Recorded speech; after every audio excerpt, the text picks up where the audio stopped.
Résumé du livre Imis, le mythe de l'entrepreneur revisité de Michael Geiber. Michael Geiber est un auteur et entrepreneur américain. Dans son livre, il présente les principes clés pour créer son entreprise. L'ouvrage se découpe en 3 parties que je vais résumer. C'est parti.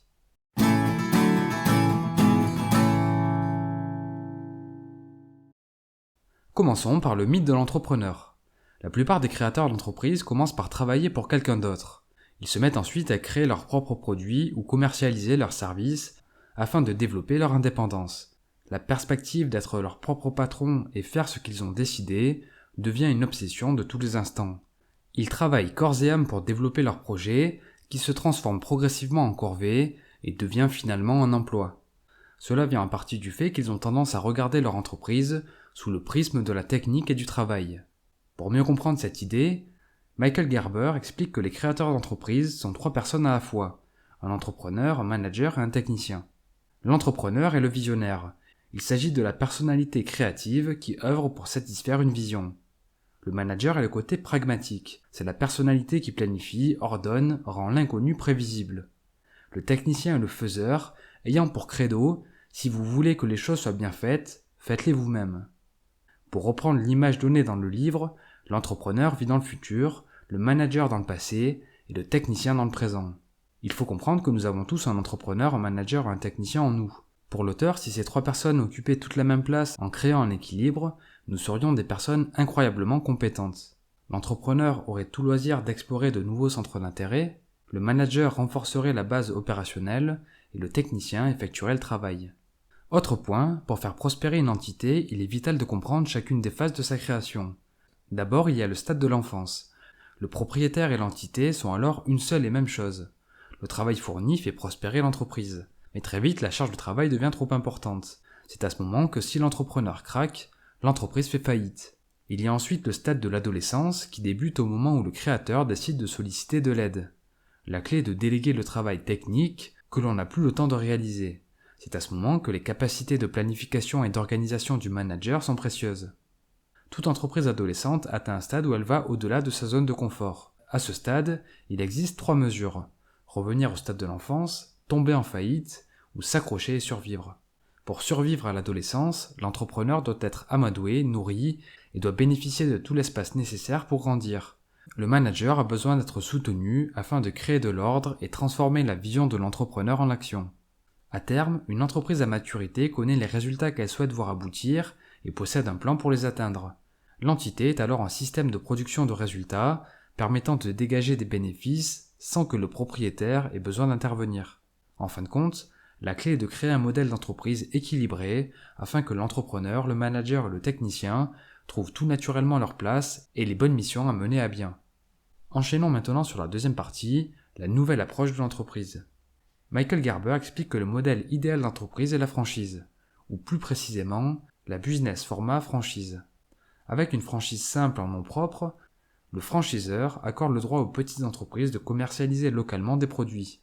Dans ce cas, la réussite de l'entité réside dans le succès du produit commercialisé. La business format franchise va plus loin, car en plus du nom, le franchiseur fournit tout un système pour faire tourner l'affaire. Dans ce cas, la valeur de la franchise réside dans la valeur de la marque ou de la licence. C'est le cas de McDonald's, Mercedes ou encore Coca-Cola. En bref, le modèle idéal consiste à vendre l'entreprise et son système plutôt que le produit. Pour réussir une franchise, l'entrepreneur doit se dissocier de son entité. Autrement dit, une franchise doit être une société indépendante de son propriétaire avec ses propres règles et objectifs. D'ailleurs, le but du propriétaire ne doit pas être de servir son entreprise. L'entreprise doit le servir. Finalement, le succès d'une entreprise franchisée réside dans le système capable de répondre aux attentes du client exactement de la même façon à chaque fois. Ainsi, l'entreprise que l'on développe doit être le prototype qui servira de modèle à toutes les autres entités. Pour ce faire, il convient de satisfaire 6 règles. Le modèle doit représenter une valeur sûre pour les clients, employés, fournisseurs et investisseurs. Le modèle doit pouvoir être utilisé par des personnes au niveau de compétence le plus bas possible. Le modèle doit se caractériser par un ordre irréprochable. Toute tâche figurant dans le modèle doit faire l'objet de consignes dans le manuel d'utilisation. Le modèle doit offrir un service d'une prévisibilité claire et uniforme au client. Et enfin, le modèle doit utiliser un code couleur, vestimentaire et matériel. Bien, enchaînons sur la dernière partie, les conseils pour monter une entreprise qui marche. La construction du prototype de l'entreprise est un processus continu qui repose sur 3 activités distinctes. L'innovation, car il est d'abord nécessaire de créer une nouvelle chose. La quantification, l'innovation a besoin d'être quantifiée grâce à des chiffres pour montrer son impact. Et l'orchestration est l'élimination de la liberté d'agir au niveau opérationnel. La construction de la franchise nécessite de définir un programme de développement de l'entreprise. Il s'agit du processus pas à pas permettant de convertir l'entité existante en un modèle parfaitement organisé, destiné à créer des milliers d'exemplaires identiques. Il se compose de 7 étapes. Rentrons un peu dans le détail. Premièrement, le but principal. Sans but principal, les chances de succès de l'entrepreneur sont minimes. Les gens exceptionnels ont une vision de leur existence qu'ils s'entraînent à imiter chaque jour. Ils travaillent sur leur vie au lieu de la vivre en spectateur. C'est pourquoi l'entrepreneur doit prendre le temps d'identifier la réponse à ces questions. Qu'est-ce qui a le plus de valeur à mes yeux? Quel genre de vie est-ce que je souhaite? À quoi doit ressembler ma vie, etc. Deuxième étape, l'objectif stratégique. Il s'agit d'une déclaration très claire concernant ce que l'entreprise doit faire pour que l'entrepreneur atteigne son but principal.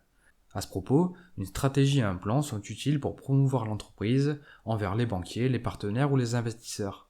L'objectif stratégique se compose d'un critère financier et un résultat à atteindre. De plus, il doit apaiser la frustration d'un groupe de consommateurs suffisamment imposant pour justifier sa mise en œuvre. Troisième étape, la stratégie organisationnelle. Pour qu'une franchise réussisse, il convient de développer un système qui fonctionne avec d'autres personnes. Le problème est que la plupart des entreprises s'organisent en fonction des personnalités plutôt que des fonctions. La solution est de définir un organigramme clair. À ce sujet, c'est au créateur de rédiger un contrat pour chaque poste figurant sur l'organigramme. Ce contrat est un résumé des résultats à obtenir par le titulaire du dit poste, du travail que ce dernier doit fournir, ainsi qu'une liste des critères sur la base desquels les résultats seront évalués. Le document doit être signé par le titulaire du poste pour signifier qu'il accepte d'assumer toutes les responsabilités qui lui incombent. Quatrième étape, la stratégie en matière de management.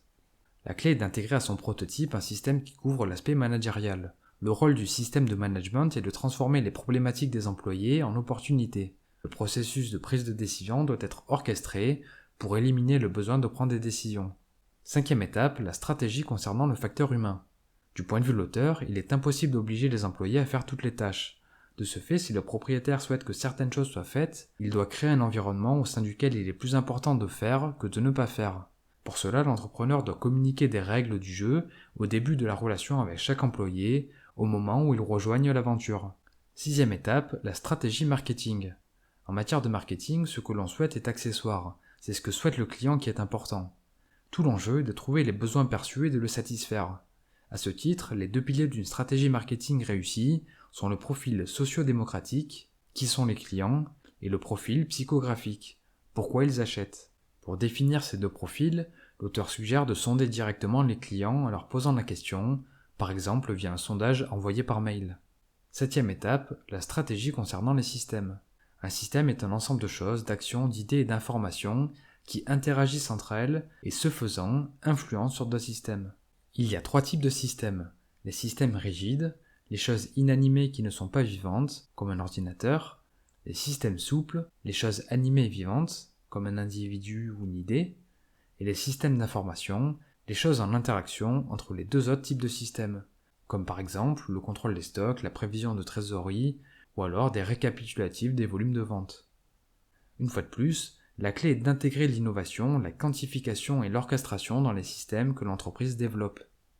Bref, pour résumer et conclure, reprenons les 3 clés pour que la création d'une entreprise redevienne un rêve dans le monde entier. Créer un modèle d'entreprise équilibré afin que l'entrepreneur, le manager et le technicien trouvent tout naturellement leur place et les bonnes missions à mener à bien, vendre l'entreprise et son système plutôt que le produit en créant une franchise, et développer un système capable de répondre aux attentes du client exactement de la même façon à chaque fois. Merci pour votre attention, j'espère que le résumé vous a plu. Si c'est le cas, je vous invite à le partager, à me laisser un pouce bleu et un commentaire. Comme d'habitude, vous pouvez télécharger la fiche de lecture sur mon site internet. Pour ceux qui souhaitent se procurer le livre, vous trouverez un lien affilié vers la page Amazon du produit en description.